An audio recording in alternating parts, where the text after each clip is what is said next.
Assalamualaikum warahmatullahi wabarakatuh. Selamat datang teman-teman mata kuliah teori komunikasi.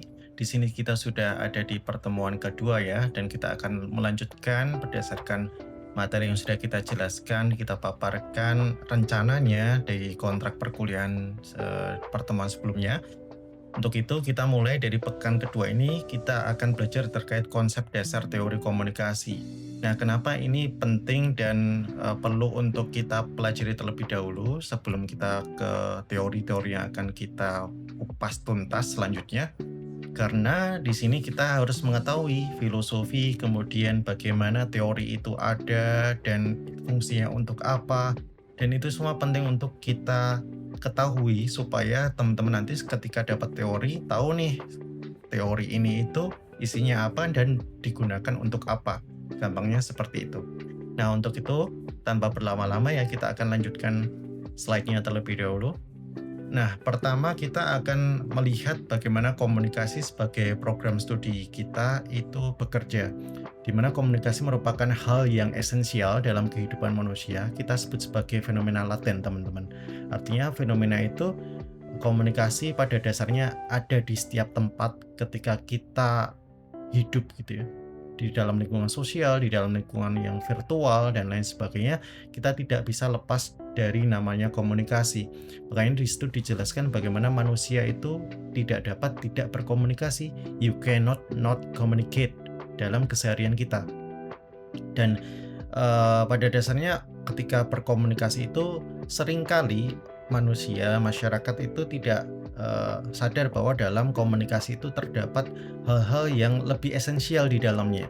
Jadi ada latar belakang dari proses komunikasi yang terjadi di dalam masyarakat.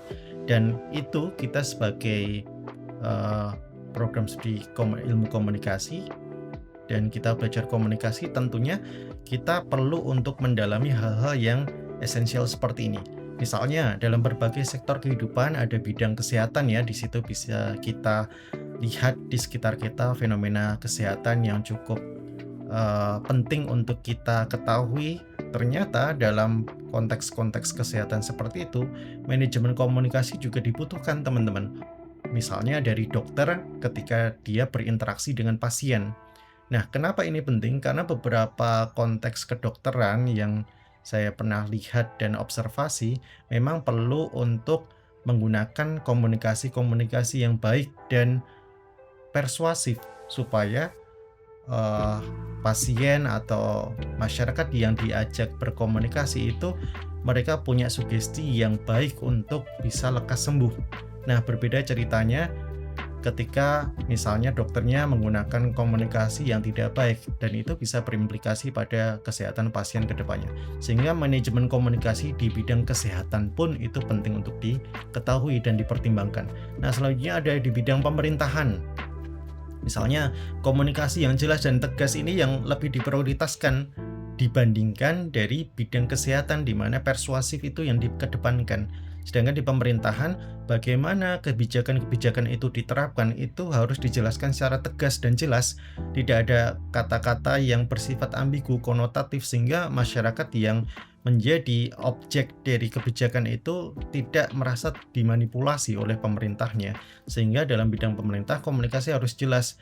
Tidak secara politis itu diungkapkan dengan kata-kata yang memang banyak sekali kata-kata atau artian yang ambigu dan lain sebagainya. Untuk itu, masyarakat itu seharusnya dibuat tenang dan percaya dengan komunikasi yang sifatnya tegas tadi dari pemerintah.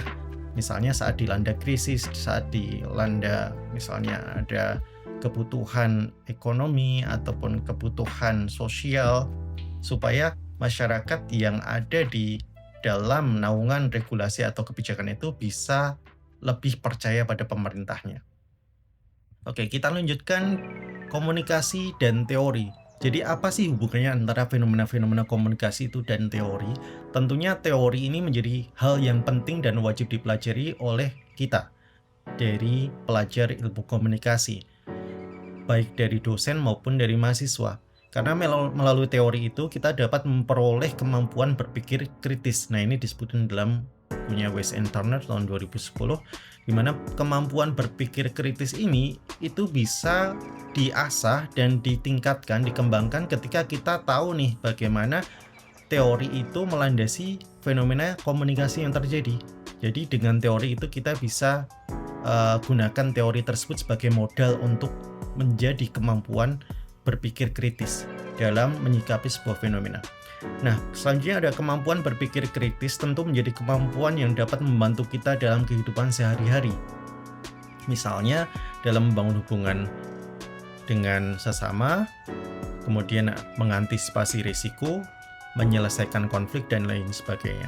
Nah, ini akan berimplikasi ke berbagai banyak hal, teman-teman. Jadi ketika kita punya gambaran teori di otak kita gitu, itu kita akan secara tidak langsung mampu untuk menyikapi berbagai fenomena secara lebih bijak lagi. Jadi karena kita tahu sebab akibat yang pernah dijelaskan dari teori atau dari penelitian sebelumnya, itu kita tahu paling tidak antisipasi terhadap fenomena itu kita harus bersikap seperti apa.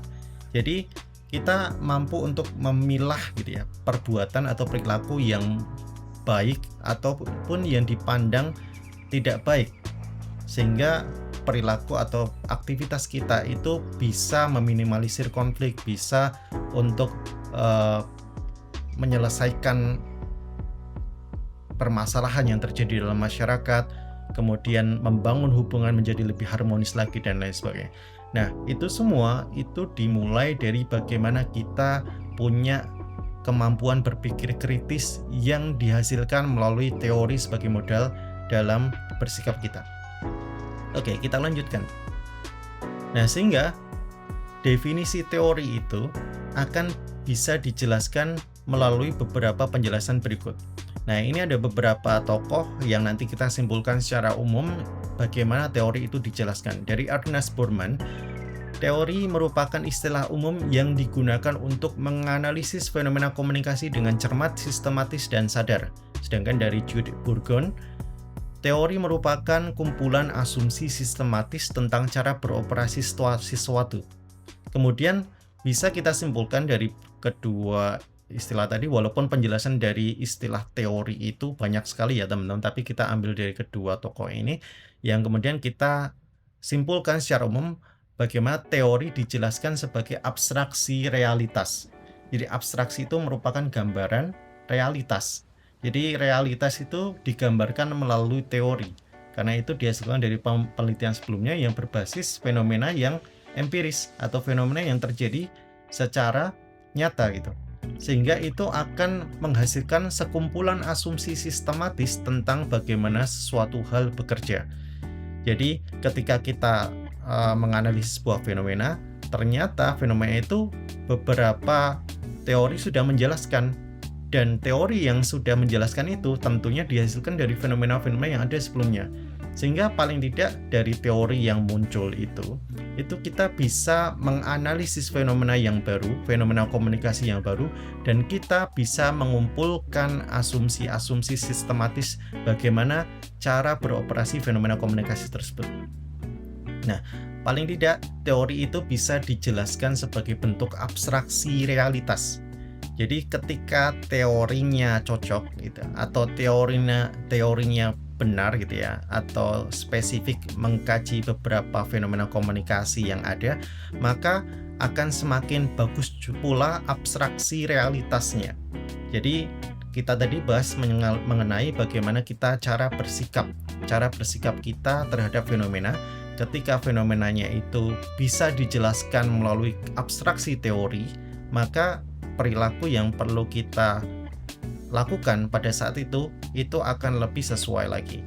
Nah, di sini nanti akan banyak sekali variabel-variabel yang bekerja seperti perbedaan budaya, perbedaan karakter masyarakat, perbedaan demografi masyarakat, perbedaan politik, dan lain sebagainya. Itu akan memiliki cara pandang dan sikap yang berbeda pula. Sehingga teori itu akan sangat banyak sekali dan juga akan sering dikembangkan, apalagi kita membahas fenomena komunikasi yang kita kemarin bahas itu sebagai apa?